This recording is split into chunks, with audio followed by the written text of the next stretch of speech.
there's magic coming. Oh, there's magic coming. Oh, there's magic coming. Where you gonna be tonight? Oh, oh, oh. There's magic coming. Oh, there's magic coming. Oh, there's magic coming. Get ready for the rest of your life.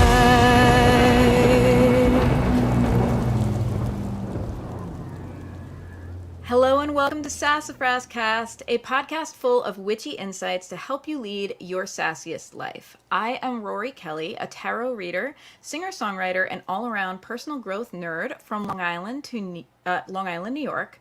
My guest, who will be joining me for the bulk of the episode today, is Aaron Gabaldon. I'm so happy to have him here, sharing about his oracle deck and his practice, and about being an art witch, which you can do too, so get excited. Stay tuned. In just a moment, we're going to begin the Witchy Weather Report, and I'm going to introduce Aaron. But first, I want to have a shout out to my patrons. If you didn't know, you can support this podcast at patreon.com/Sassafras Tarot for $1 a month or more. I record these episodes live, and my patrons get a private YouTube link before each one. We are live right now, so they can tune in for the live recording, hang out in the chat, ask questions, and get their ideas into the podcast in real time.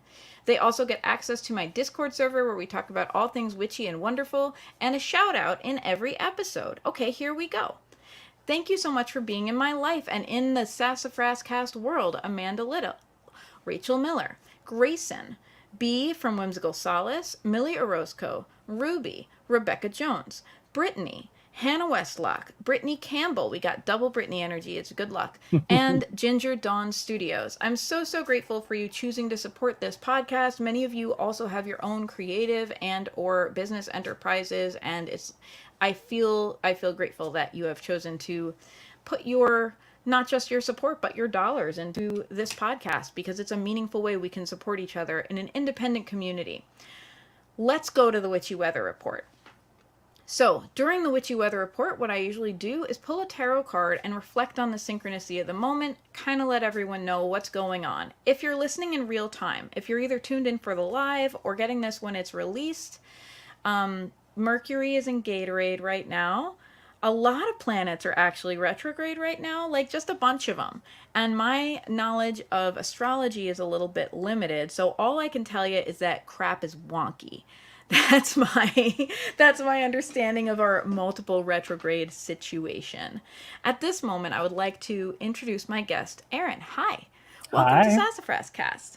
Thank you so much for having me. I'm really excited to be here.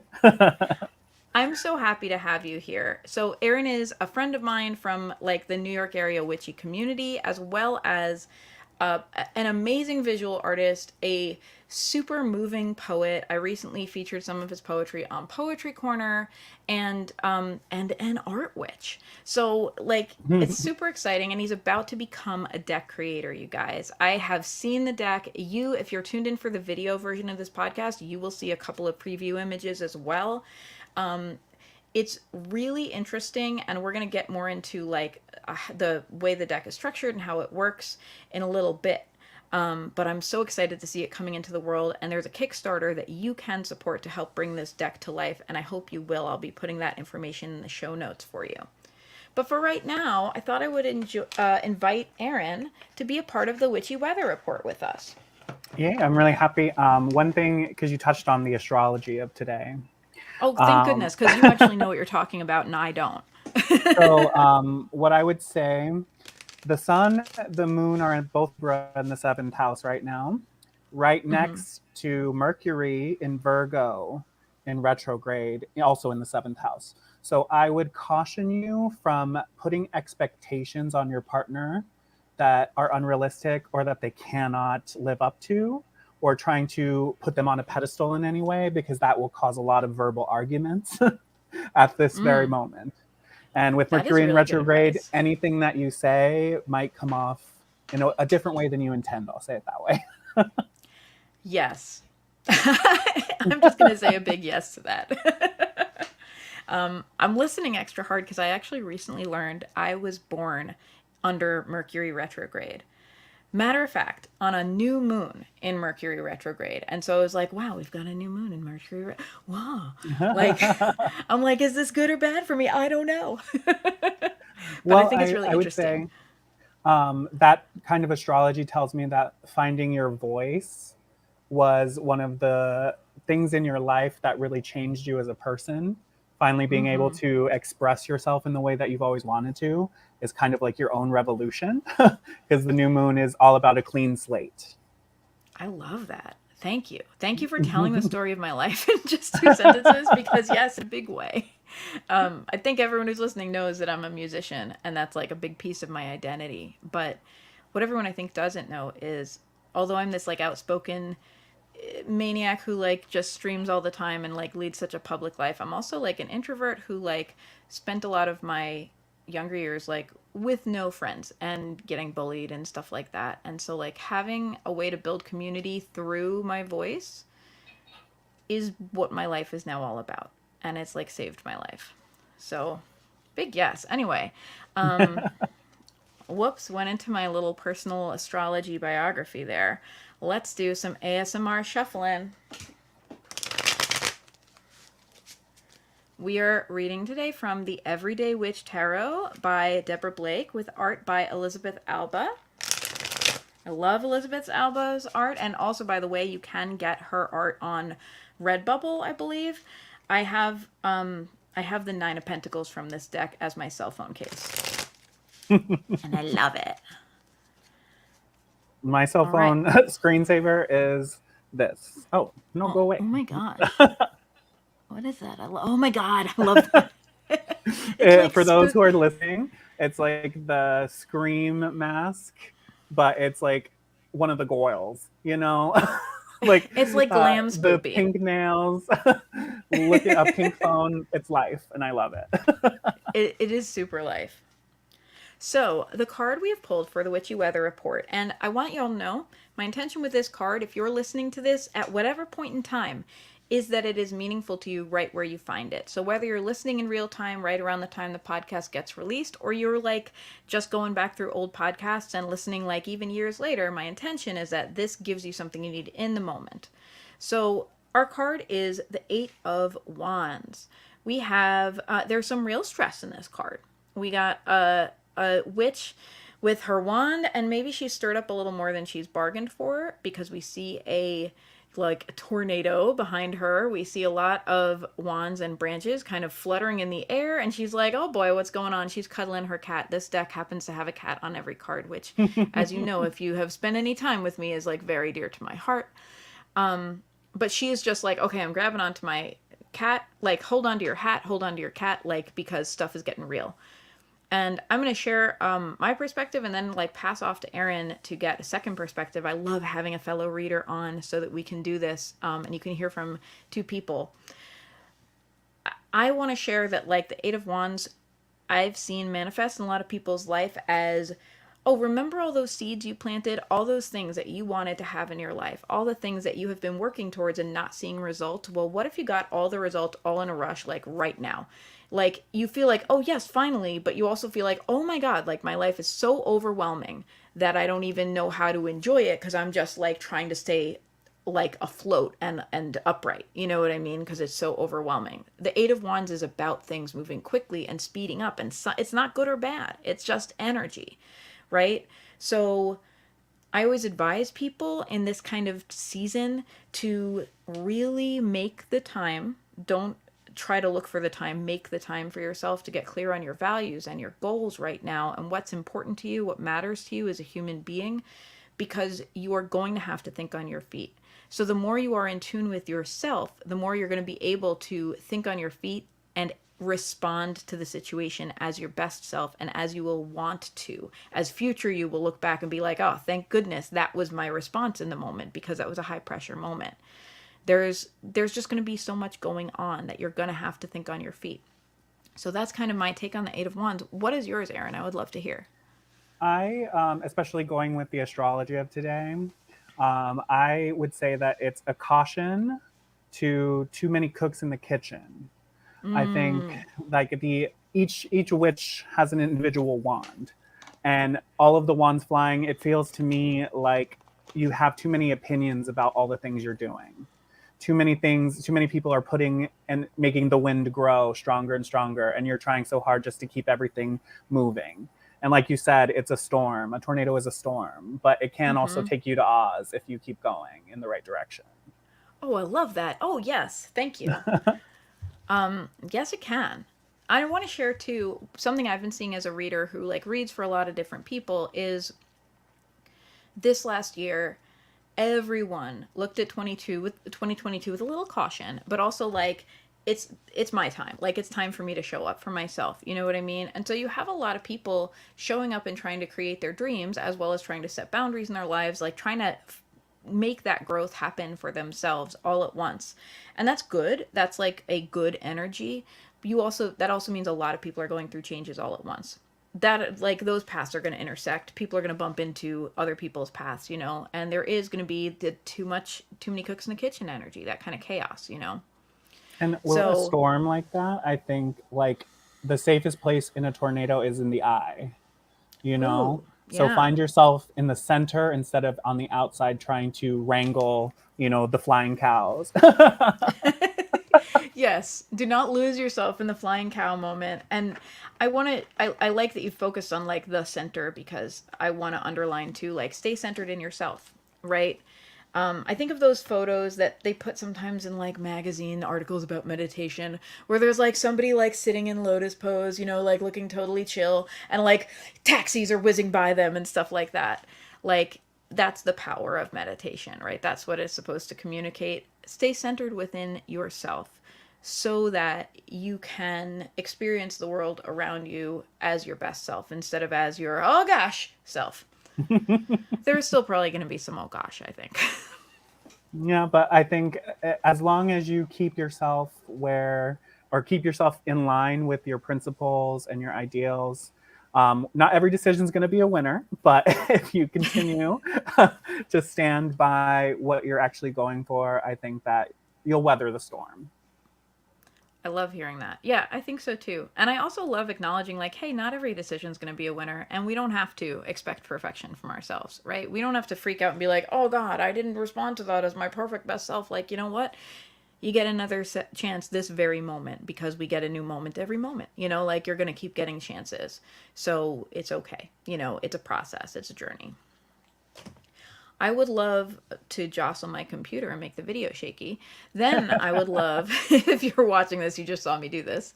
I would love to jump into talking about your Oracle deck, Aaron. Can you share with me what it was that made you decide to create a deck? Because I know you're already an artist.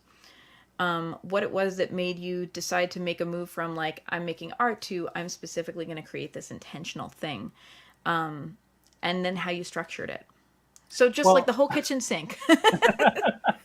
when I originally conceived of it, like as an astrologer, I'm still young as an astrologer, still fresh, So I wouldn't say that I'm an expert or anything, but I'm often, reading books about astrology. And I was on a road trip with one of my great friends, Ashley. And while we were, on the road, sometimes you just don't want to talk, Mm-hmm. especially because we were driving from New York to LA. So it was a long trip. So sometimes it'd just be like, I'm gonna read and you do you, and it'll be great. So I was reading an astrology book, and something that really struck me were all of the symbols for the planets. And I just kept thinking about how I would, because one of the lines in the book was the planets are the players, the houses are the stage, Mm. the signs are the set dressing, and the aspect is how each character is communicating with each other. And so as I was reading that and looking at the symbols, I was like, oh, duh, I should do a drawing to like, and it wasn't originally created to be a deck. It was originally created just as a project to help me learn astrology, which is also another way that I think the cards can be used to kind of get a footing on what each planet does and what it's connected to, things like that. So Wow. that's how it started. And I drew the first one on that road trip. And then I was like, well, might as well do them all. And then and then as I got into like the fifth one, I was just like, there's something that I can do with this, and it's pulling at me. And I don't know what it is, but it's pulling at me. And then as they started coming together, I realized that as a reader, a tarot reader, and an astrologer now, I was like, there's a way to combine this, and that's with an oracle deck. I love that. I'm so excited. So now that we like have heard your origin story, which I love. I love having the kind of friends too that can like have talk time and quiet time. Mm-hmm. Like that is a valuable person. Um I would love to hear like your background, whichever you want to talk about first, as an artist, because I know you're a visual artist. That's a big part of your life, as well as being a poet, as a creative person, and also your background around like your spirituality or however you approach it, like your approach to magic and witchy stuff. Like I Okay. don't want to I try not to impose too much language because different people follow different paths, so I don't want to like put something on it that is not universal, I want to just hear about your individual journey. Well, I would say that my journey as a witch and my journey as an artist kind of started at the same time. And you're going to laugh and I'm going to show my age. But we owe a lot of what I do to the actress Kimberly J. Brown, Okay. as she was in Disney's Halloween Town. Oh my Um, gosh, and that's that's one delightful. of the the things that I had been in that time. I was watching, like Hocus Pocus, Halloween Town, things like that, and Hmm. her story of discovering her own witchiness that she always knew was there. That kind of really inspired me. But Kimberly J. Brown was also in. I'm a Disney Channel kid. I love Kimberly it. J. Brown was also in another Disney Channel original movie called Quince, in which like her parents have 5 children at once and they start ignoring her. So in order to like understand and process her feelings, she starts drawing the babies. And Oh I was wow. like, I love that. I want to draw things. I want to do this. And she's my homegirl. She's a witch, so I we're right love that. here. So this person like introduced you to witchiness and art therapy like in one fell swoop, In just one like fell boom. swoop. And I was like, Kimberly J, you tell me everything. I love it. So shout out to Disney for making children into art witches. Don't be mad at me, Disney. I say it with love. It's a gift. Don't sue me. Don't. Don't. I don't have any money. You won't be happy. So that's really, really cool. And So so, how did you get started? like, in terms of drawing, Yeah, um, like did your early practice look like? my early practice as an artist was, I think, kind of where everyone's practice starts. And that's where you just realize, like, I have to be able to translate what I see or what I think. And Hmm. when you're a young artist, as you are with as a young witch, you feel like you're not doing very well. Hmm. Because like you have this idea of what it should look like, but it's not coming out that way. But the only way to get there is to continually practice. Hmm. And even if that principle also goes for magic or music or anything, like Yeah. the only thing that you can really control is your ability to step up to the table and do what you have to do. And the results aren't like the end of the world. I have drawn many things that I'm like, that's the ugliest thing I've ever seen in my life. Um, and you know what? I try to take it and be like, this is how I can learn from that. I realized that I didn't like the color palette, or I really didn't like the saturation, or I thought the lines were weak, or Hmm. and when you go back to witchcraft as well, like I didn't have enough symbology attached to create the ambiance I was looking for. I didn't take the time to actually center myself. Everything that you conceive as a failure is actually just a lesson and a blessing. A lesson and a blessing. I love this. I want to highlight for everyone because I'm this person who likes to underline important stuff. I want to highlight for everyone what you said about like when you first show up to your practice, you feel like you're doing badly. And I want to just use that. You and I were talking a little bit in our like pre interview thing about how as soon as you bring up art of any kind, people start telling you how they can't do it, right? Like Mhm. immediately people are like, I can't draw, I can't sing, I can't do that. I don't have that. I don't have a creative bone in my body. Hear all these protests. And what's important about what you shared is that it is the correct part of the process to show up Mhm. and feel like you don't know what you're doing. Like that's actually healthy and normal. And what you need to do is push through it, right? Like what makes a successful artist, a successful witch, a successful musician, a successful writer is someone who's like, I don't know what I'm doing and is willing to show up and practice anyway until they know a little better and to learn from failure, which I think you mentioned a little bit with your like, okay, I just drew something horrific. What is bad about it? And then how can this be a learning thing? What can I learn to do better next time? It's so beautiful and healthy. And also, I think that if you take a look at the history of art and you like go all the way back to like cave paintings, like the magic of art is what I call a simulacra, you know, because it Ooh, sounds fancy. that does But sound fancy. but as the goal of any art is for someone to look at something and to recognize it. So Mm-hmm. even if it's not, you know, photorealistic or whatever, you're if someone can look at that and say, yeah, that's a dog, you know, half the battle is won. You just have to Yeah. figure out how you want to portray that from there. I love that. And I love how that frees us up to be creative, right? It frees Mhm. us up to say, I want to express something about this dog. And so maybe I'm going to do something that isn't photorealistic, but conveys my feeling, right? Like I'm Mhm. going to, now we know it's a dog, and I'm going to let you know how I feel about this dog and just in the lines, in the color, and how I portray it. That's so powerful. And that's also a level up. Like me as a baby artist, someone who's been drawing our whole life, but is also surrounded by way more talented artists in my family than I am. So it's not something I've ever shown up and done as much practice as a real grown up artist has done. I'm like, God, how would I do that? I could barely get the lines right. So it's like it's exciting because it's another layer, and we can tune into developing both sides of ourselves.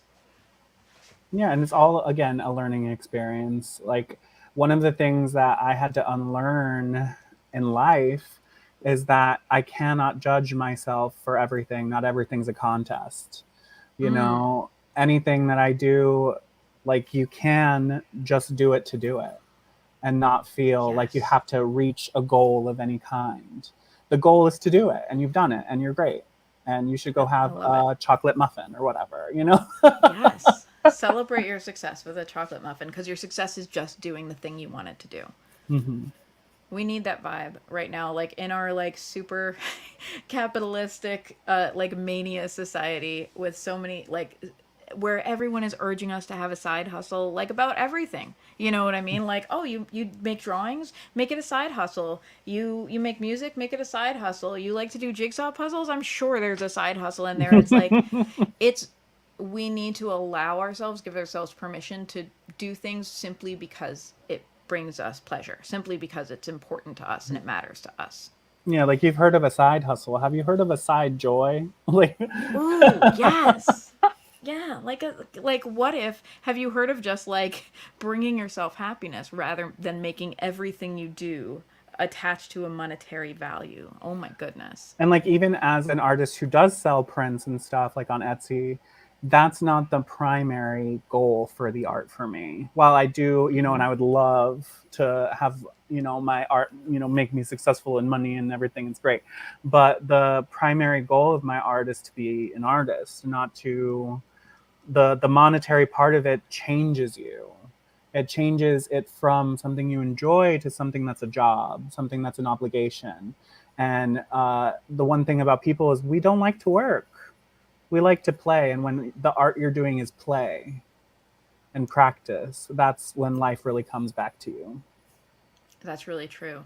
There has to be, and it's interesting because you're speaking to me as someone who's like made a career around my art, right? And there definitely is like this is a work gig, you know what I mean? And Mhm. this is me making time for my artist and there's not a goal attached to it. I need to have that time without a goal, right? Time to just be creative without saying, well, you better get this done because we have this deadline or because this is how you're going to make your next whatever $20, right? we cease to be creative when we are thinking that way. We need to have time to play. So I love that. And also, like, one last thing about Oh that. yeah, I would please. just say, like, if you are like in that position where, you do count on that kind of money as well, I just would say every time that you have to do that, or you feel like for me, like, oh, I have to pack an order today, like I'm frustrated, like I just Mm-hmm. have to remind myself, like, there was a time when I wish someone would buy something for me, Yes. that it's Yep. something from them would touch. I wish, like in your case, like I wish someone would want to hear me sing live. Just Yeah. remember that, like, that's part where you can bring the play back into it. Yes. There's a joke that me and my dad make to each other, which is, how do you get a musician to complain? You give him a gig. And it's true. It's like, you do, like, with every bit of success you have, like, there's the grunt stuff that comes alongside it. But it's like, it's a good problem to have, and that's something I like to remind myself of. When you're packing something to mail, when you're figuring out logistics, which I'm sure is definitely a thing as a for-profit artist. Of like, how do I get this to this person safely, without damage, without making it so expensive that it's not worth it anymore, like all of those different logistics that you have to work out, not to mention pricing and valuing yourself, which is so fraught for so many of us creative people. They're good problems to have. Hmm. It's a blessing to have that problem, in my opinion. I mean, I would say that it's not a problem. It's a blessing to have those pressures. Ooh, I like it. Yes, we can redefine it. We can redefine it. Yeah, like, it's energy, right? It's a different kind of pull. And I Hmm. want to, you'd mentioned that you were pulled, you had something pulling at you when you were Hmm. making this deck. So that's a good little segue. Hmm. I want to ask you, like, I know you started this to learn astrology, which I think is amazing. I love the idea of just having a project that's like, I'm going to draw a bunch of stuff because that's a strength and a joy I have around a new strength and joy I want to bring into my life. So it's like, it's almost like, for you, it's not like, here's my art project, here's my spiritual practice, here's what I'm learning about astrology. It's just like one wide avenue. It's just like Hmm. all the things, not one of them, all. Yeah, I think it comes to, like, things like this are, like the Venn diagram of yourself. Like, or what's that concept of, like, ikigai, like finding, like, what you can make money with, what you enjoy, what you Yeah. can do. It's like that's the center. And I feel like whenever you're embracing a new project, it naturally will fall into that if you see it through. Yeah. I love that. So I want to ask you, like, you went ahead and created these drawings initially for yourself, right? Because you Hmm. thought it would help you understand astrology. For starters, first question, like, how did that go for you? How did that color your understanding of these different parts of astrology? Well, I created each drawing as kind of a meta reference to everything. So when you look at each of the drawings in astrology, the way that a chart works is like you have symbols to tell you which planets are where, Mm-hmm. and which things are aspecting. So I kind of took that and I saw the symbol and I was just like, how can I bring that symbol to life in its own way? How can I show that? And like with the signs, it's, the signs already have very visible images. But like with the Sure. planets, I tried to pose every person in a pose similar to their sign so that people could associate that kind of imagery with each individual symbol. So that's one way of learning astrology. And then in each planet card, I have the astrology sign that they rule, and then Mm-hmm. the number of stars in the sky is which house they rule. Oh, I love that. So So you it's have all, these little things built in. yeah. So little things to help you remember and help you. And I'm not, the deck in itself is finished for where it's at, but I'm not opposed to doing an expansion Mm-hmm. once we get it off the ground, because like there are some things in astrology that I think would be very beautiful images and to understand. To help people, because there are some things that people don't really have a grasp on, and a big thing for me was to ground it in an image so you could refer back to it, kind Mm-hmm. of like a mnemonic device but visual. Right. And for you, because you created those images, it's going to be so personal. Hmm. So I want to ask you, because we're speaking very like intellectually right now about like, Mhm. okay, like there are these different facets of a planet or facets of a house, and you've chosen to represent them in like concrete ways, like the number of stars in the sky and stuff like that. But a lot of the creative process is like very intuitive. So I Mhm. want to ask you like how your intuition entered that and your creativity, and if that has created like additional layered associations for you along the way. Yeah, I think that, like, to take it back to the cave paintings, the symbols, they just reminded me of something. Like if you look at the sun symbol is a dot with a circle around it. And to me, when I drew that, I just saw someone in their whole self, fully sitting, Mm, realizing like I am it, I am everything. I am full, I am fabulous, that kind of energy that the sun has. So having that visual in my mind, I was like, that's something that people can tie back to the specific things about the planet. I love it. It becomes a personified thing. So it's kind of like similar with like Greek mythology and things like that. The goddess of beauty is obviously gorgeous. Right. So like these intangible things become a little more tangible so that you can hold on to them. That's really cool. So, this feels like a good time to share some of the images from your Oracle deck. Are you down for that? Yeah, Cool. I'm definitely down. I We figured out in our little pre-interview how to share slides. So if you're listening to this, we're going to do our best to describe everything to you so that someone listening in their car, which is how I often listen to podcasts, like can still like get a full experience. But if you do want to check out some of these drawings and see some of them, which they're just beautiful, they're going to be on the YouTube, and the YouTube is always publicly released. If you search Sassafras Tarot on YouTube, you will find us. So let's go ahead and attempt again to share my screen. Like, we're doing a lot of technology for Mercury Gatorade, but I believe in us. Okay.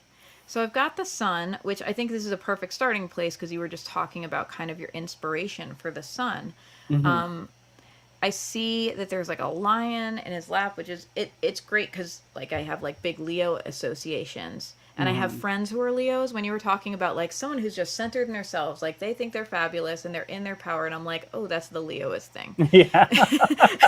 Like, yep, I'm like thinking of several Leos. I know. I'm like, yes. Yes. So so talk to us a little bit about your process and about like little details that you put into this, or just the general vibe. Just talk to Okay. us. So when I was choosing the figure for the sun, it became really important to me to not only showcase uh, different poses, but different body types as well. And Hmm. so when I created the sun, I chose a fat bodied man to encapsulate that. And he's in a yoga pose, the lotus pose we were talking about earlier, Hmm. with a lion on his lap. The sun rules Leo. So all of these symbols are coming together to tell you how the sun interacts with you in your chart. Where do you feel so full of yourself? And not like in a negative way, as people tend to think that is vanity, which is not necessarily vanity, it's belief in yourself. Yeah, Um, embracing your full self. yeah, embracing what makes you full, what makes you take up space, what makes you Mm-hmm. undeniable. Having a fat body makes you undeniable in a space. You cannot be overlooked. Mm-hmm. And as a fat creator, it was important for me, like that's where I wanted to show, like I'm not ashamed of it. It's who I am. Mm-hmm. And it's just something in the sun, like there's a nakedness to it. That's why he doesn't have a shirt on. Mm-hmm. It's like bearing your chest, bearing yourself, and not being so afraid of being judged for it, being at peace with it. That's why he's in the yoga pose. And if you look at the pose, like you'll see how rounded it is to the symbol. So it looks like the dot with the circle around it. So you can get a visual understanding from the symbol, and that can be how you can remember it. I love this. And I love it. Like, thank you too for like including like body diversity, Mm-hmm. because I think that's a discussion. Like, there's a lot of discussion about diversity in deck creation, Mm-hmm. and body diversity is not always discussed. Like, there's a lot of real super skinny people in a Mm-hmm. lot of tarot decks, and I have no hate about that. You know what I mean? But also as someone who like has gotten progressively larger as I've gotten older, and that's just my body doing its thing. I feel appreciative when there's representation of a variety of body types, you know? So thank you for doing that. And what I want to ask you too is I know you said stars in the sky represent different things, Mm-hmm. So but I each. want to ask about the hands. That's Uh-huh. something that's jumping out at me is really interesting because he's got this like open-handed thing Mm-hmm. going on. And to me, as a person who doesn't knows enough astrology to get myself in trouble, I see this like what you see is what you get. Like I don't have anything Mm-hmm. to hide because I don't think there's anything about me to hide. I'm not ashamed, right? Yeah, like I'm fully here. Just gape at me. Behold my majesty. Yeah, exactly, exactly. And the stars in the sky represent which house the planet is most comfortable in. It rules. So that's the fifth house, the house of creativity, which is where you learn to express yourself.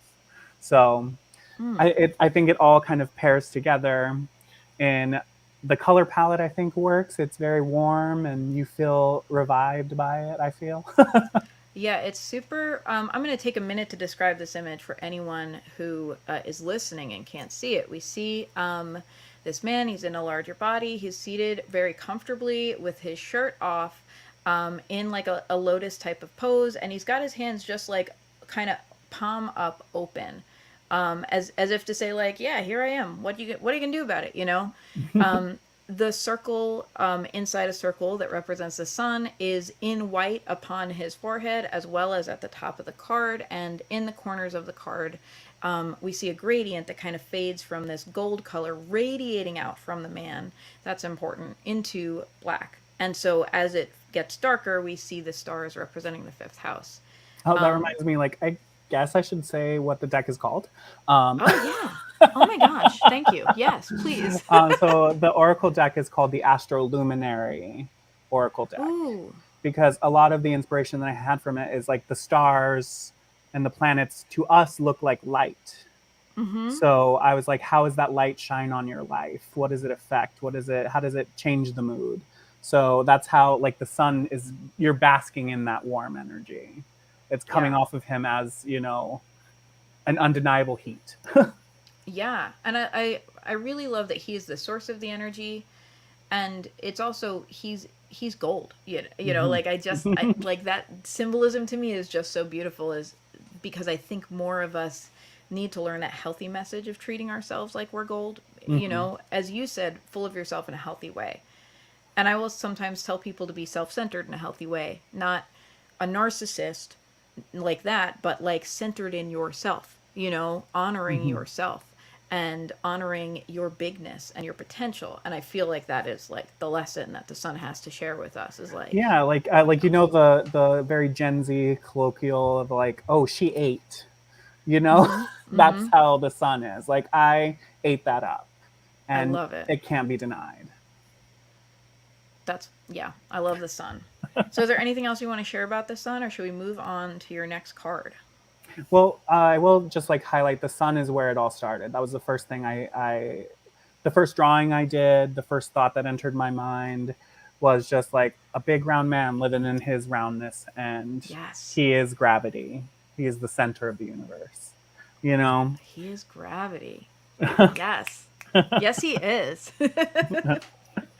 And like as I said, it rules Leo. So much like a Leo, that's kind of the energy that you feel when you're around the Very Leo much so. spirit.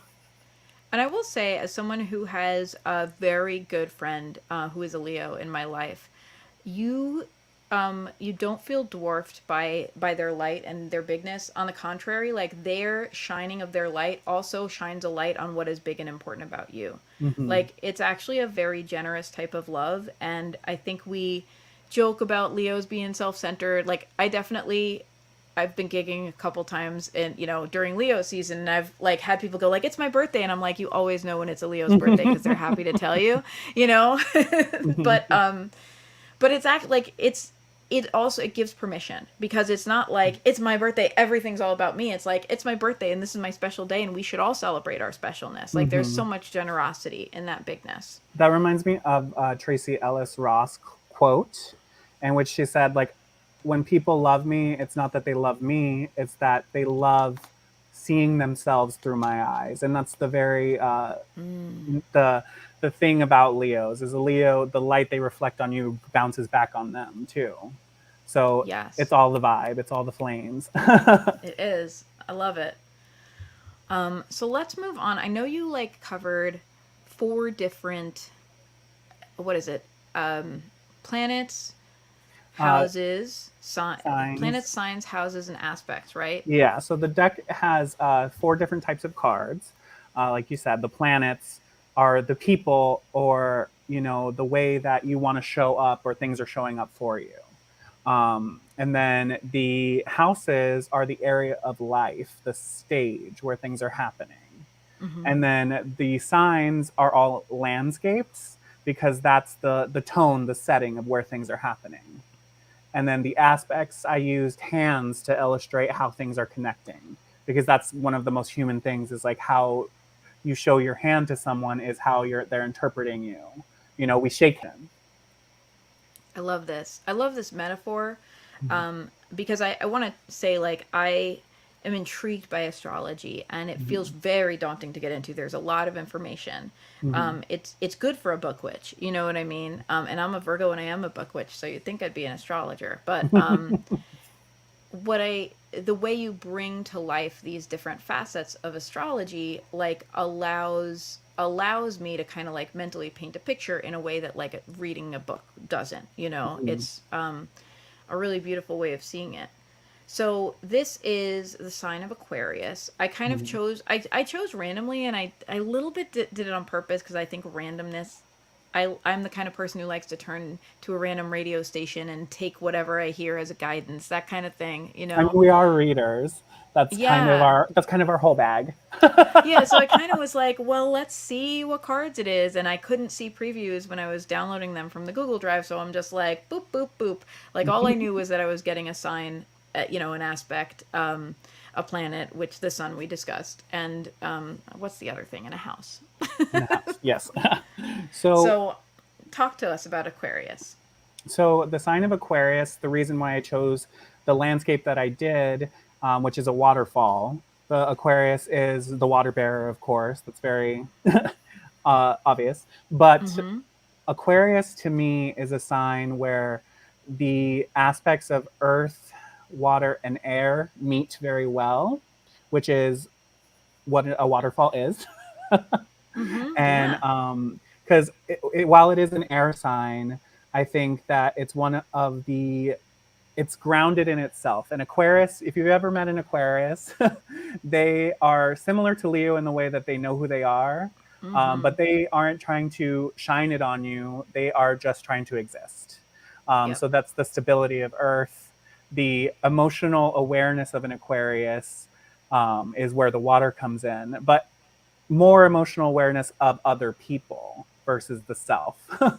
And then the air is how those emotions, they turn those emotions into thought. And that's how it's always churning for an Aquarius. You've never seen an Aquarius that's just chill to do nothing, Very, very accurate. And so that's why I chose that. And in the symbology in the sky, I had the constellation and then the drawing of, a figure of the sign, so that you can kind of get an understanding of how the sign looks against the stars. And then the number of stars, again, represents which house that sign rules. I believe that's the 10th house. And then the planet in the background is the planet that rules the sign.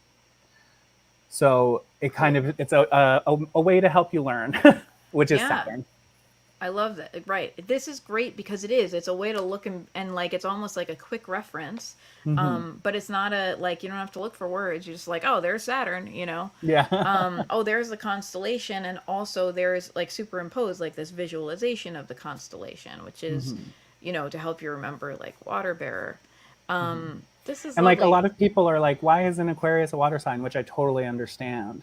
But the all of the water signs live in water or act as water. Whereas this air sign, they're not drinking, they're pouring a cup for you. They're helping you to process your emotions, not living in emotion in itself.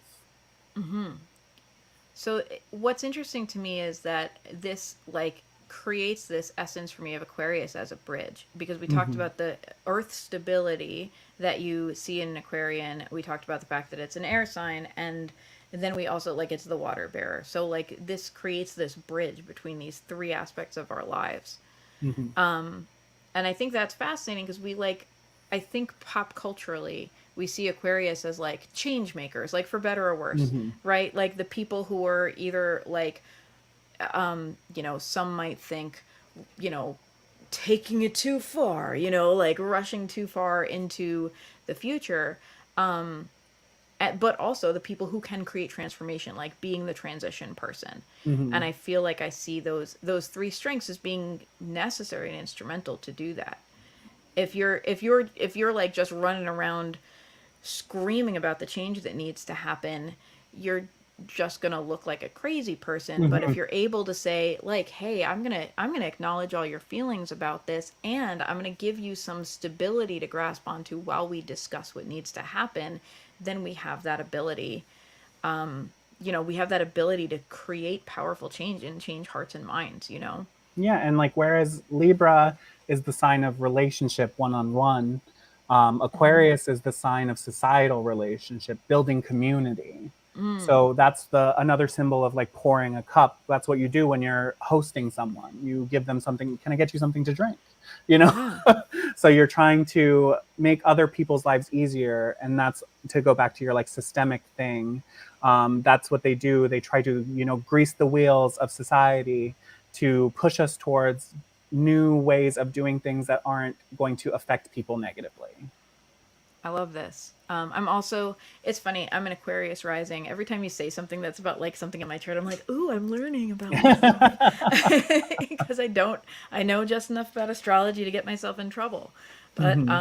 but I had a friend of mine do my chart, and she took we had like a big several session Zoom call where she went through my whole chart, and I was like, taking furious notes and really like, oh god, you're describing like everything about my, like, this is fascinating and amazing. So there's such power in astrology, and Hmm. the way you're sharing it and bringing it to life is doubly powerful because it communicates in a different way. Everything I've ever learned about astrology has been very verbal. And so it's wonderful to see, like, hey, here's something that if you know nothing about astrology, you can look at the symbolism of this card and, like, get a clue. That Yeah. sounds a little bit crass. You know what I mean? Yeah. No, like when I taught a friend how to read tarot. And one of the things that I remember from that interaction is she was like, well, what happens if I pull a card and I don't remember what it means? And I'm like, well, you read the card. The Yeah, card, the symbology on the card itself is trying to tells you. tell you a story. What part of the story is jumping out to you? Yes. She was like, I never would have thought to read the card. In your lesson where you're teaching me how to read cards. Yeah. So that's why I wanted to build this oracle deck in a way that like it's a very intuitive way. You look at this and you feel that about the card. I love that. Yeah, you really do. There's a lot. I would love to talk to you about the waterfall. Hmm. And you spoke of that as like this union of water and air. Hmm. And I feel like about 10 years ago, maybe longer, it's been a while, I took a trip to Niagara Falls. And Hmm. a, it's a, it's a crazy experience to be Hmm. around that much rushing water, just like to physically see it, but also to feel like the different quality in the air and to hear it. Like Hmm. we stayed at a hotel that was like right in town, but not right on it, you know? And it just felt like there was a bathtub running 24/7. Like it was so loud. And it felt like there was just this constant like buzz of energy. It was like fascinating. Yeah, and like the symbology or symbolism of the waterfall itself too, is that you'll never see the same kind of water. You'll never see the same water again, like very Disney Pocahontas to bring them back. But also that water always goes to the path of least resistance when it's falling. So that's what Aquarius is trying to do. It's trying to help us get to where we want to be with the least amount of struggle. Oh, that's beautiful. Yeah, which is exactly what waterfalls naturally do. That's lovely. So talk to me about this. There's a rainbow here in the background of this. Talk to me about that. Well, the rainbow is just honestly Aquarius is gay as hell. I mean, yes. Queer icon. No, but Aquarius. the again, this is my deck is all about light. So the light is kind of implied to be from the stars creating the rainbow where the water is interacting with the air. Yeah. I love that. Like you can create something beautiful if you can connect emotional needs with intellectual logic and strategy. Yeah. And what I also think about in that context is like rainbows are created through like light refracting through things. And it makes me feel like all you need to do to bring beauty and dramatic change into your life is change your focus. Yeah. Because that literally is what makes a rainbow. It's fascinating to me.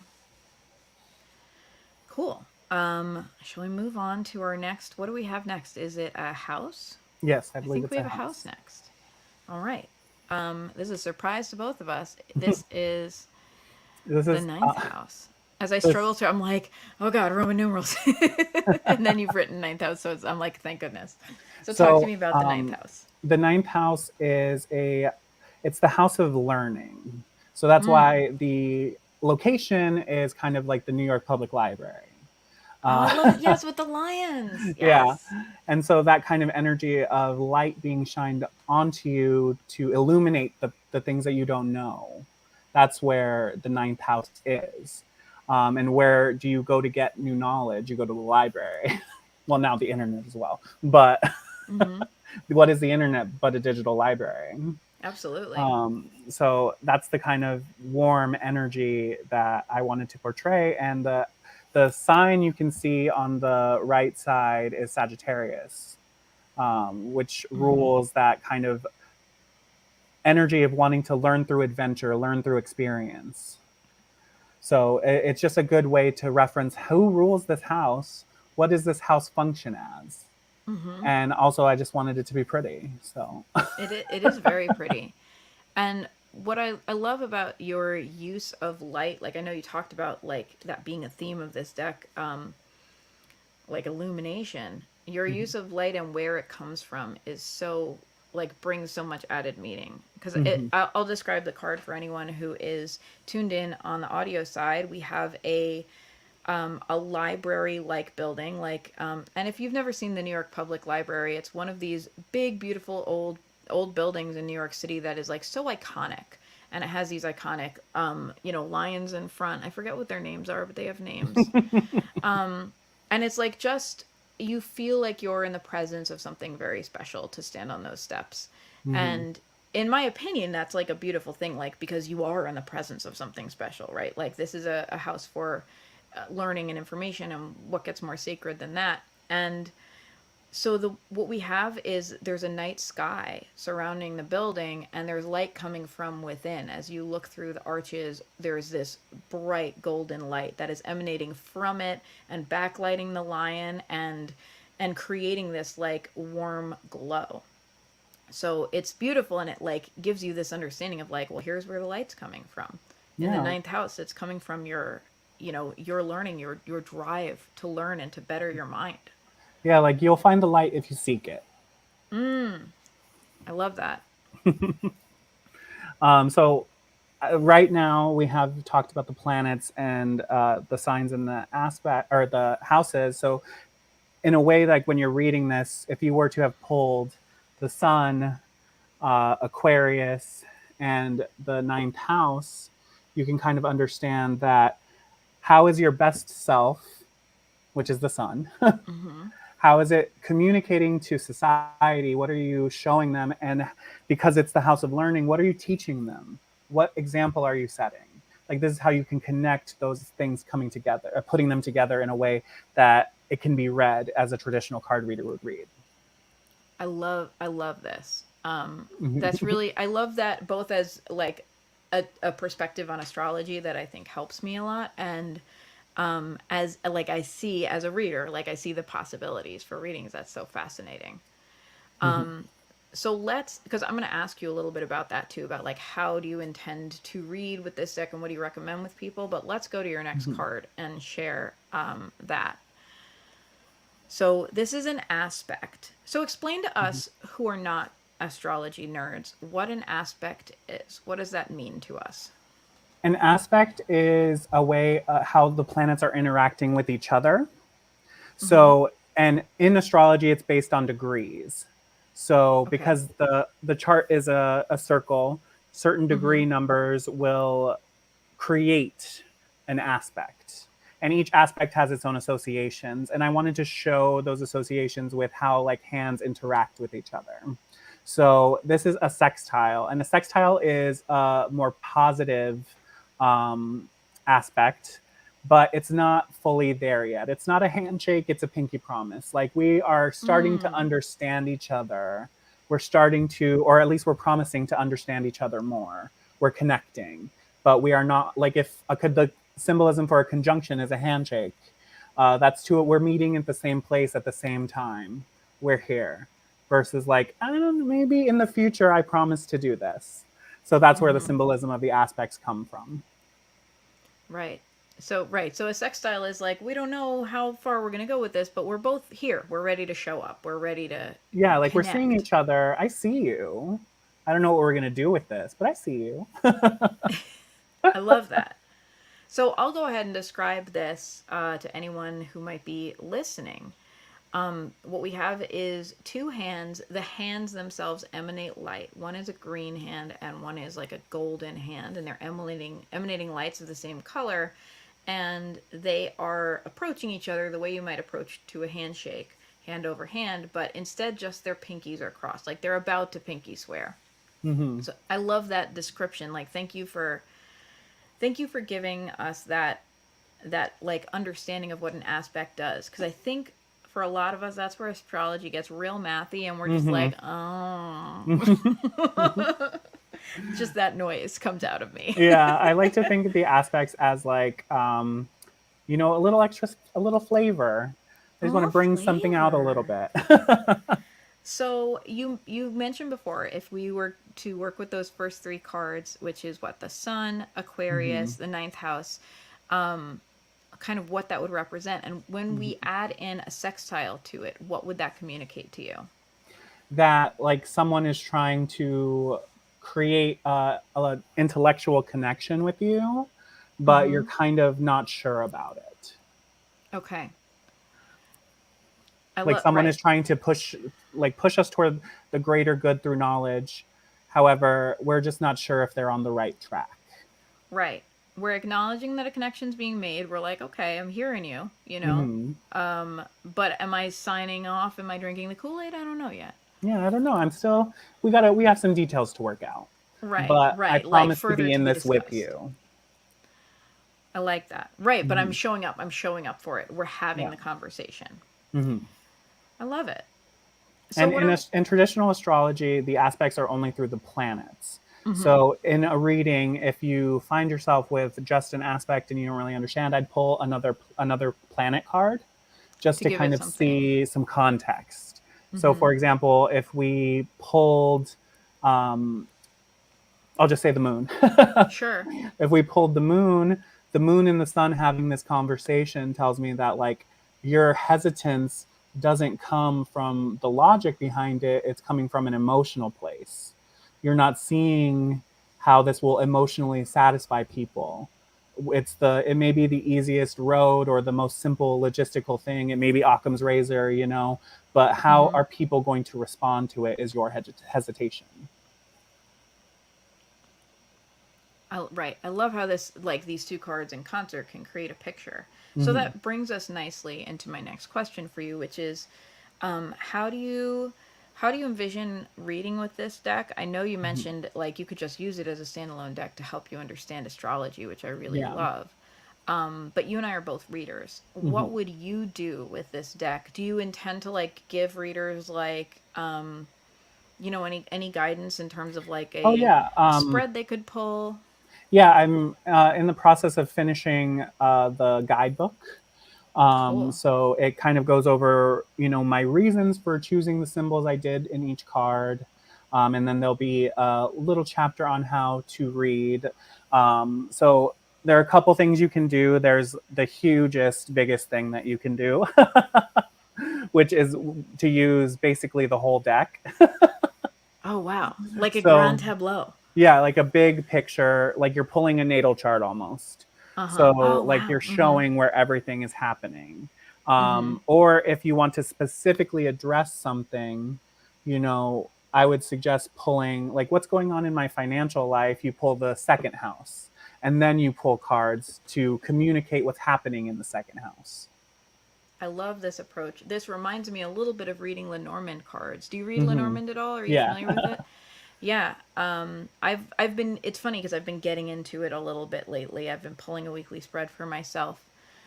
And listeners, if you're not familiar with Lenormand, it's kind of overshadowed by tarot as a Hmm.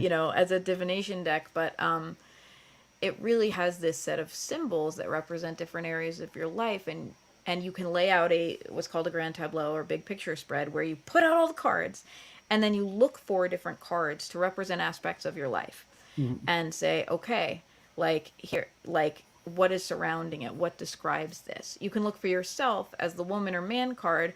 Not great for non-binary inclusion, although Hmm. there's a lot of decks that are more inclusive being created. Yes. You can look for yourself, your kind of person card, and then identify like what's right around me, what's influencing me, what's affecting me, and what's far from me, like what's not on my mind right now, as well as like what's out of my control above me, maybe weighing on my shoulders, and what's in my control below me. So it's really fascinating, and I'm fascinated by the idea of using an astrology deck in a similar way. Hmm. That's really exciting. Yeah, because like there's a lot of, like, as you read, the charts, like I was saying earlier about the double Libra whammy that we're going through right now with Mercury retrograde, like that's how I kind of envision the deck to be read. If you do the Mm-hmm. grand tableau, you're seeing where everything falls. You're seeing how, what is in the first house, what's in the second house, and you can design. I'm designing the spread in a way that it's like a tree, since cards are not as easy to do in a circle. Uh-huh. Uh-huh. So like you would put the first house and then you would pull a planet. Who's in there? What's happening there? Oh Who wow. what Mm-hmm. sign is in this house? Yeah. Like so one of the ways that you can use the deck is fully, like a regular deck, just shuffle and go. Or you Mm-hmm. can shuffle each group of cards, the planets, the aspects, the houses, and then match them to what you're trying to do. So if you're looking for a specific area of life, you would pull the second house, and then you would start pulling, which planets are in there, how are they communicating, and what sign is it under, to kind of create the big picture of just that piece. Or you can create Mm-hmm. the entire chart if you want. So you would lay the first house, the second house, the third house, across, and then you would shuffle the planet cards and, intuitively be like, I think two cards are in the first house, and that sort of, Oh wow. Mm-hmm. so you Yeah. have a little more agency in it. Mm-hmm. And then turn them over, and then match each house with a sign in the same way. Randomly, you shuffle the signs and flip them over, so you can kind of see where everything is coming. That's so fascinating. And I'm thinking about how often the way people learn a deck is through one card pulls, or in Lenormand, it would be more like two card pulls because you kind of need the two cards to tell a story. Mm-hmm. And I'm picturing like how effective a four card pull would be from your deck, like Mm-hmm. to pull one of each thing. Like if your question was like, well, what's going on this week? Mm-hmm. For one of each kind of card would give you a really interesting answer. Yeah. And say, for example, you just needed more context, you can pull another planet or you can pull another aspect. You know, the signs in the houses, once they get settled, they're a little fixed. Mm-hmm. But Mm-hmm. it's, I think it's a great tool to help you understand how astrology aspects interact with each other. You Yeah. know, which is, I think, a lot, like you said, aspects are hard for people Yeah. to kind of get an idea around. So I think, especially because there's math involved, this takes the math out of it.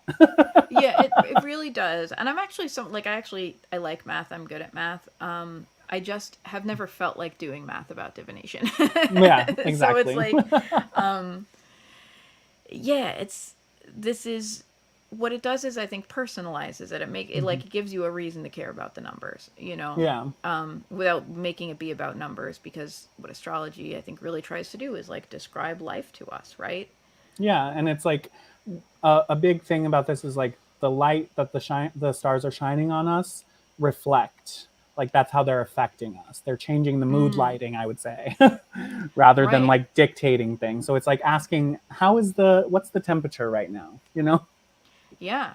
And astrology almost gives you a mirror. It's like, here you go. I'm going to bounce that right back to you. You know, Yeah. now you see, you know. I absolutely love that. I'm thinking about the aspect in particular, and I'm thinking how interesting it would be to like create a relationship spread using Hmm. an aspect to like kind of help you understand how you and another person are relating to each other, and perhaps what you could like lean into to change that if it's not comfortable. Yeah, I would envision that like as a 5 card spread.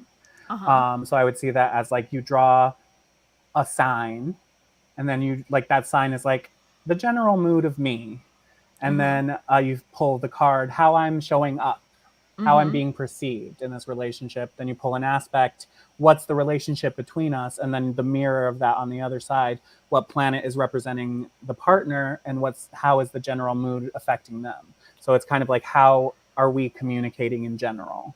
Yeah. Oh, yeah. What's between us? What Hmm. these layers? Yeah. I love that. That's so exciting. So I just want to take a minute to say like I'm really really excited about this deck, and I can't wait for the Kickstarter so that I can support it and so that I can read with it. Like this Hmm. is such an exciting system to me, and I'm really excited to like read your guidebook and you know just like see how you envision interacting with these cards. So tell us, if someone wants to follow you and be a part of this and get their hands on this deck, tell them how Hmm. to do that. Well, if you want to follow the Kickstarter, as Rory said, like she'll have the link to it, so you Mm-hmm. can follow for when it launches. It launches in October, because I wanted to coincide with witchy season. Yeah. Yeah, perfect. We're in our witchy era. Hocus Pocus 2 is coming out. It's great. Um, Yes, I my sister just sent me a text about that today. Like we're very excited. but if you wanted to also follow me on social media, just to stay on in the know, as some people would say, you can follow me at Aaron Jordan Gab. That's Aaron Jordan Gab. On Instagram, you can find me on TikTok. That's also my handle on Etsy if you want to check out some of the art prints I have for sale. And then it's called the Astro Luminary Deck on Kickstarter if you want to look up the campaign. And if you can't wait, until to click the link. I can't wait. I'm very excited. So I'm going to recommend everyone please follow Aaron Jordan Gab on social media of choice, TikTok, Instagram, and please do go check out his Etsy shop. Because I've got to say like Aaron's artwork is very very moving and very special, and I follow you on Instagram, and when it comes across my feed it's like it's a moment of pure delight. Like so much of our lives is like doom scrolling and Hmm. seeing like our mutual friend Susanna describes the Five of Wands as like a Facebook comment post, like of like people like getting at each other in Facebook comments. So much of our lives online is that. And when your art comes across the screen, it's like this moment of like just holistic awareness that comes into my life. And I'm so thankful for it. And that's So, what I want with art is I don't want it to be like this is it and that's all it can be. I want it to be kind of open ended. I want people to approach it and feel it and be like, what does this mean to me? What is it telling me? yeah, that's the beauty of art. It touches us. That's an artist's legacy, is all of those ways that you're touching people and affecting people that you have never met, who maybe at this moment haven't been born yet, you know? Yeah. Ugh. I love it. I love this piece of your legacy that you're creating. So everyone who's listening, please follow Aaron Jordan Gab on Instagram, TikTok, Etsy, and please, like, I'm going to put the link in the show notes. Look for the Astro Luminaries deck on Kickstarter and support it. Like, get your hands on this deck.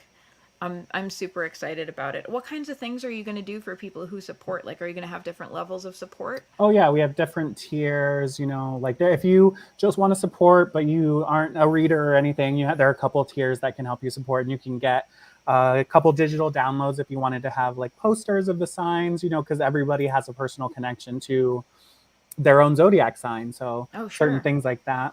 And then there's just to get the deck. Some people just want the deck. And then there's one that has an altar cloth attached to it. And then there's also one that has a horoscope by me, an astrology natal chart reading as well.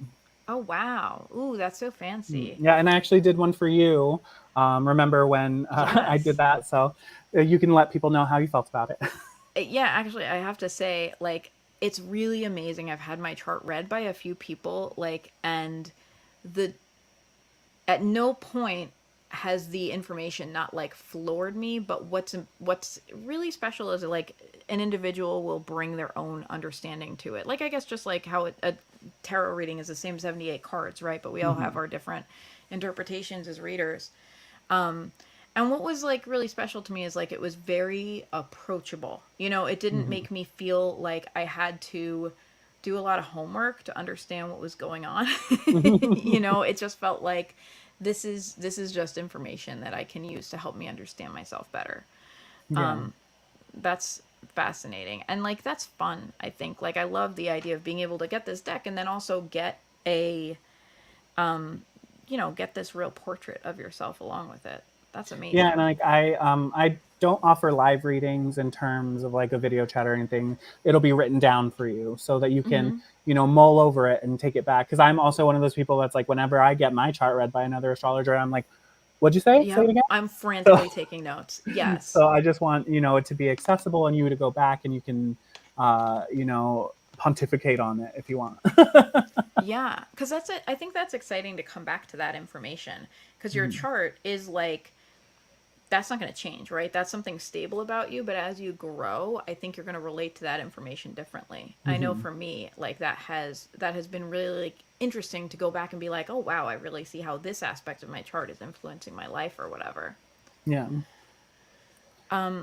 Awesome. So let's talk a little bit about your practice. I wonder, you had me share a couple of other things that I still have up on. That's why I still have the screen share active. Do you want to take us through those and share about your practice along the way? Yeah, of course. So I am an art witch, as I say. When I'm performing certain kinds of magic, I like to visualize, very manifesting kind of, you have to see it to make it happen. And I also pair it with a sigil that looks very similar to, it's kind of like what I did with the cards in reverse.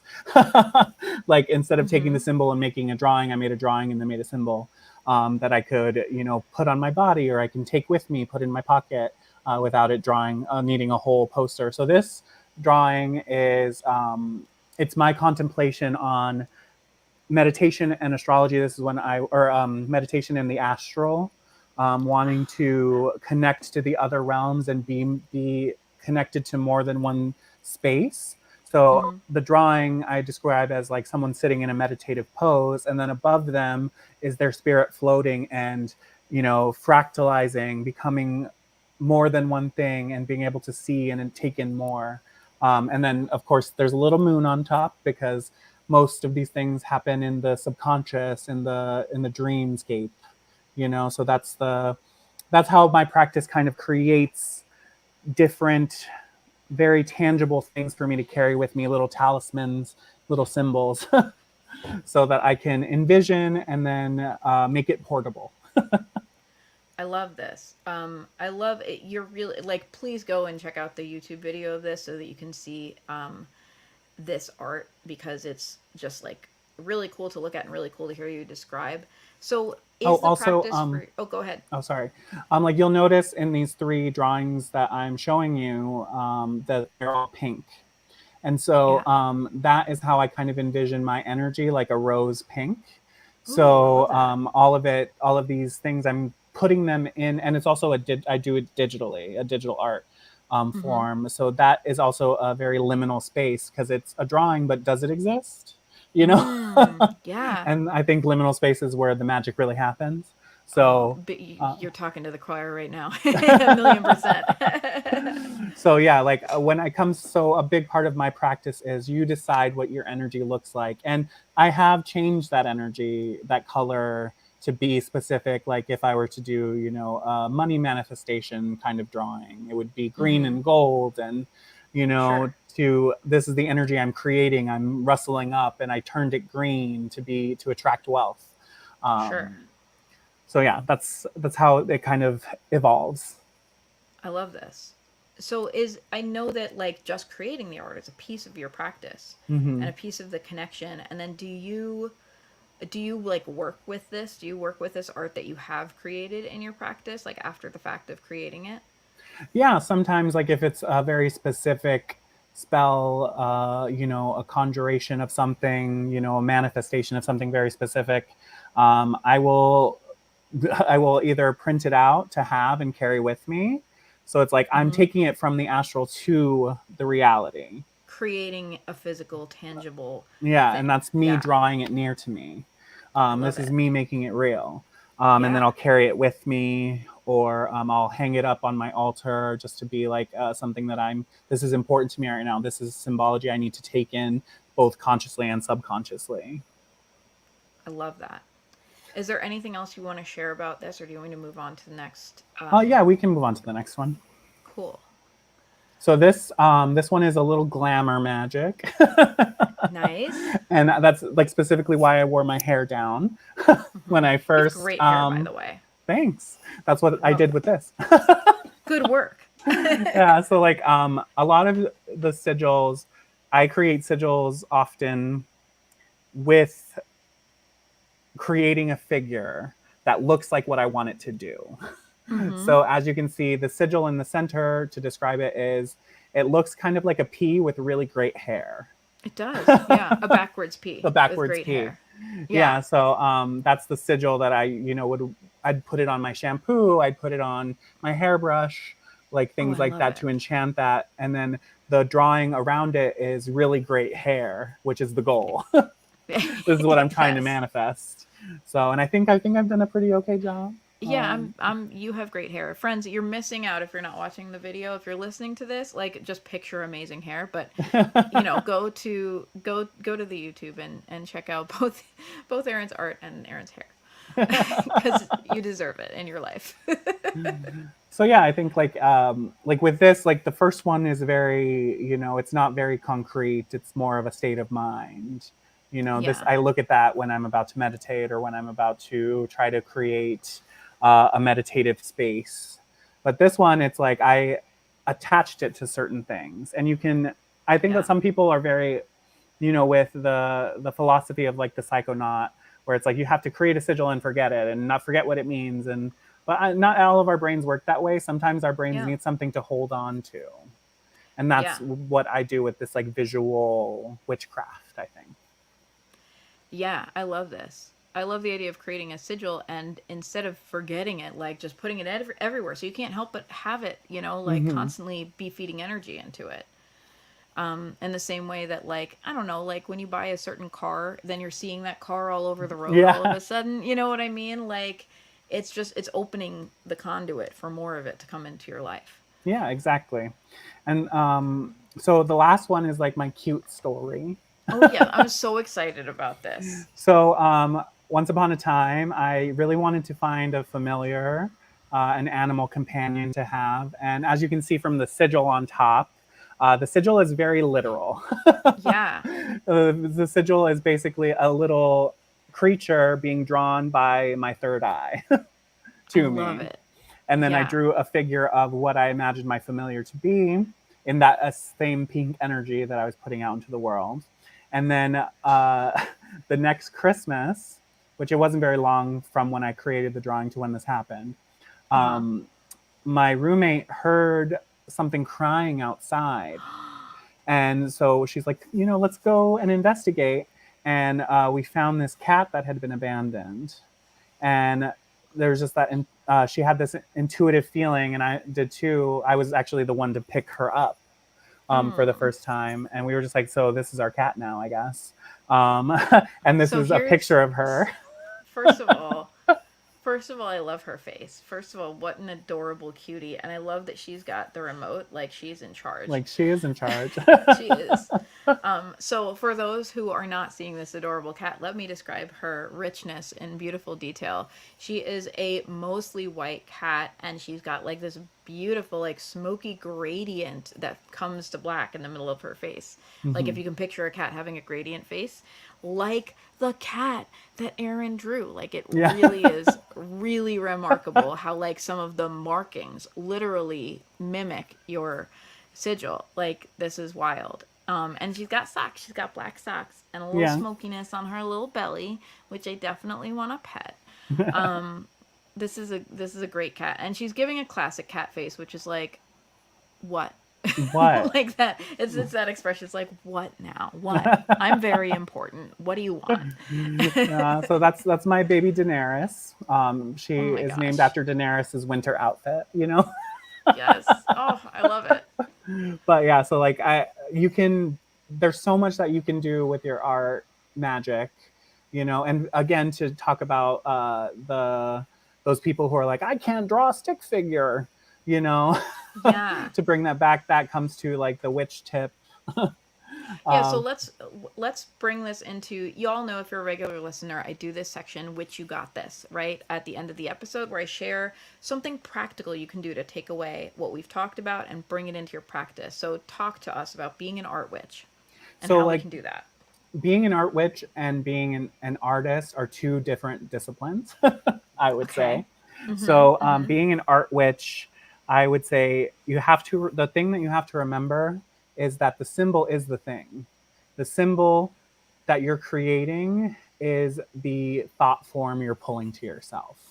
So Right. It's not a representation, it is it. it is the thing, and this is what you're telling it to do.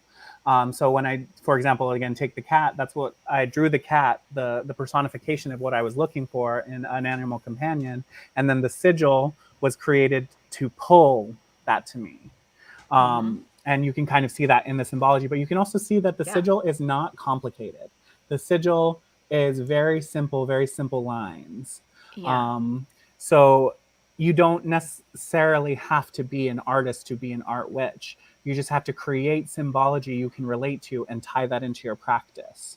So that's what I would say, like, Witch, you got this. A spell that I use this in that's very simple that I think people could also use is when you're trying not to be noticed or you're trying to obscure someone from being all up in your grill, someone from micromanaging you, for example. You can draw a set of eyes, and they don't have to be like photorealistic, how lovely. Just a set of eyes that look like eyes to you. Right. And like, then it's eyes. It's eyes. That's what a symbol is. It's for you. And then you put it up and you light some incense and you blow smoke into it. By creating the symbol, you're telling it, like, this is a real thing I'm doing. Now make it into the ether and do it again. I'm showing you what I want you to do. Right. I love this. And with like blowing the smoke into your eyes, you're like, get away from me. Yeah. you're like creating an environment that person won't want to put their eyes in anymore, essentially. Yeah. I love this. I love the creativity that goes into creating a spell like this, where it's like you're combining your creativity of like, I'm drawing something, I'm creating something in that way, with the creativity of like, now I'm pairing it with a physical actual action that is going to create the change I really want. Yeah, and like I also think like making it a sort of physical thing. I think one of the things a lot of new witches struggle with is like, when is my spell done? Yeah. You know, when am And when I? do I check? And how do I know if I did it right? Yeah. Yeah, and so like having that very physical thing, like I said, like the incense burning, like it's done when the incense stops burning. Yeah. Like I've put it out, I've sent the message, it's done. Right. Right. And Check. you'll see Check. that it'll Ritual happen. complete. You might just find a cat under a car. Like, oh my gosh. I just love that you manifested a cat. That's delicious. Not don't eat a cat. I just meant it's a delicious experience. That just makes me so full of joy. So what I love to do, we've talked about your art and we've talked about your upcoming Oracle deck and your Kickstarter and your practice, and we haven't talked about you as a poet, which Yes. is like which I feel remiss in leaving out because you're an absolutely amazing poet. Like, I have to tell you, I shared you on Poetry Corner. This is a little segment I do on one of my music live streams every Monday. I do Poetry Corner. I play some music and I read poetry over it. And I read two of your poems. And like, I have to tell you, like, the reactions I got were very emotional. Like, because your poetry puts you there. It really is almost like like reading a great novel where you feel like you are in it. You feel like you're living it, and it puts you there, and it puts you in this emotional connection space that is just so powerful.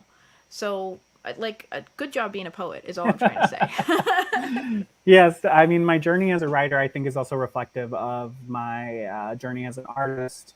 But again, like in reverse, like I'm using the words to tell you a story, to set up a moment, an ambiance.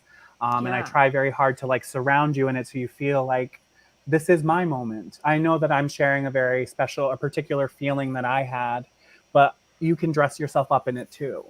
Because I know Yeah. people have, the human experience, everybody experiences it in their own ways.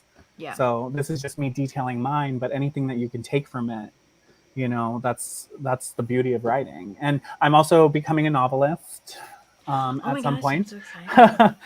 I'm in like halfway through my first novel, so but that's where my poetry is, and I would love to share some with you. Great. So, if you're a regular listener, usually at this point in the broadcast, I share a song of my own. And because it's my podcast, I do what I want. And I'm a singer songwriter, so I'm going to share my music. But today, um, I asked Aaron, like, literally in the moment before we were live, I was like, oh, hey, by the way, what do you think about reading a poem? And I'll play something on my acoustic guitar. Hope you think this is okay. It's okay if you say no. And I was like, So rock on. yeah, I'm really glad that you said yes. So what I'm gonna do is I'm gonna play just a little something on the guitar. This is like almost a meditative practice for me. I love playing to poetry and playing to things like yoga and art because it's like a conversation. It allows me to hear what's being said and kind of pull it into the music a little bit. So I'm excited, and you were gonna read a poem for us. So talk to us. What's So the name of this poem? in keeping with like today's theme, the title of this piece of prose poetry is Tarot Cards. Love it. Let me know when you want to start. I I want to ask you if there is a mood you wish me to convey, or if I should just intuitively go for it. Intuitive. I'm all about the intuition. Okay, here we go.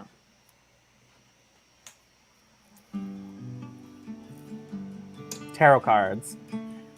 I wanted to know if he loved me, but questions like that stick in the throat and threaten to strangle. I picked up my tarot cards, like an ancient tradition was taught to me, and plucked them from the deck like petals. He loves me not. I asked if I was important to him, and I flipped over the fool, and that if he loved me, his folly was simple.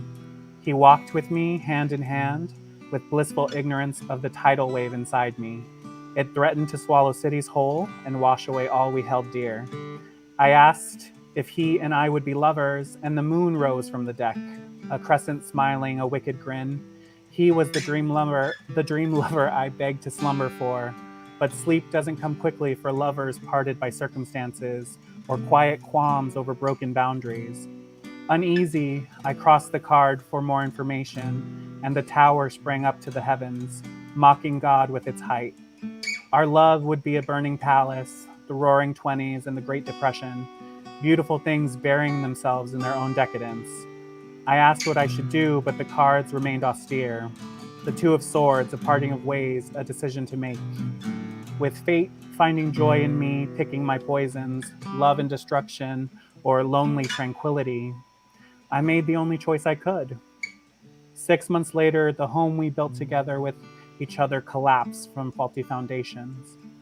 Houses made of cards will not withstand the storm inside two lovers not meant to be.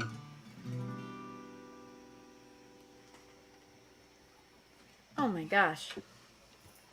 Thank you. Thank you for sharing. Thank you for sharing that poem. Thank you for sharing a tarot poem, because as a reader, I've so been that person like, oh, I just got to pull some cards about this. And oh man, especially when I was younger, and I remember inserting a lot of fabrications into my. I'm like, Ten of Swords. Well, that could be positive. Like reading a clearly like a dump hymn spread or whatever, and being like, so we just need to communicate. Yeah, we just need to communicate. And the cards are literally like, communicate. no, he's trash. Throw him away. And they're like, no, don't do it. Don't. And you're like, this road trash does can not be lead. found art, Yeah, right. One man's trash is another man's treasure. So if you enjoyed that, that's in my book. It's called Reasons Hidden by Leaves. You can find that on Amazon. You can find that on Lulu, on wherever you get your books. You can probably find it. Yeah. So you can, if you want to see more of my work. Highly recommend it. If you search Aaron's name, Aaron Jordan Gabaldon, on Google plus Reasons Hidden by Leaves, you will get the opportunity to get that book. I popped it into Google recently to make sure that I was like sharing a good way to support your poetry when I did Poetry Corner. So get this book, because it is full of those kind of moments that will make you feel something, like just feel something, like you're experiencing something, and feel something answer in yourself. That really, I think, is the power of your poetry as well as your art. Thank you so much. Thank you. All right, everyone. Thank you for being a part of this podcast. If you're listening, if you're tuned in on YouTube, wherever you are, I'm grateful for you. I want to let you know where you can find both of us. You can find me on all the social media channels at Sassafras Tarot, SassafrasTarot. Yes, I chose the two most difficult words to spell and made them my brand name because I'm awesome. You can pop that into most social media: YouTube, Twitch, Instagram, TikTok, Facebook, and you can also find my music, which I'm not playing today because instead we did a little poetry corner, at rorykelly.com, RORIEKELLY. You can find Aaron on Instagram, TikTok, and Etsy by searching Aaron Jordan Gab, Gab. At the end of that. That is the username to follow, and I really recommend that you do follow him because it's just worth having in your feed. It's nice to give yourself a gift in your social media feed instead, because there's gonna be drama in there. There just always is. So give yourself a gift, and please support the Oracle deck, the Astro Luminary deck. Search on Kickstarter for it, or look in the show notes. I'm going to put a link. Right now we only have a preview link to the Kickstarter because it's not active yet. But go ahead to that link and bookmark it so that you know when it's active. And then, when it goes live on Kickstarter. Do you have a date yet? Do you know when it's going to go live? Yes, I'm going to put it live on the 1st of October. October 1st. Okay, so as we record this, it's September 24th. It'll probably go live on Tuesday the 26th. So about a week. So get excited. I'm very excited to see this. And the campaign is lasting, what, is it a month? Is it the month of October? It's the full month. I love it. So make sure you get your hands on this deck. Make sure you help this deck be creative. Like, this is the biggest expression of your practice ever, I feel, because you've created all of this art and you are making it tangible in a very big way. So beautiful. Thank you so much. Thank you so much for coming on the show. Is there anything else you want to share before we bid adieu to the listeners? I guess like my one final advice, like if you don't hear anything else from me, is just make. and make. making will make it better. That's all you're doing. Making will make it better. I love it. Thank you. Um, I've so enjoyed having this conversation with you, just to have the opportunity to have a conversation with you about witchcraft and art. Like, that's been really wonderful for me as a human being. I hope that if you're listening, you have enjoyed it as well. Thank you so much for tuning into SassafrasCast. We will see you again next time. Stay witchy, friends. Stay witchy.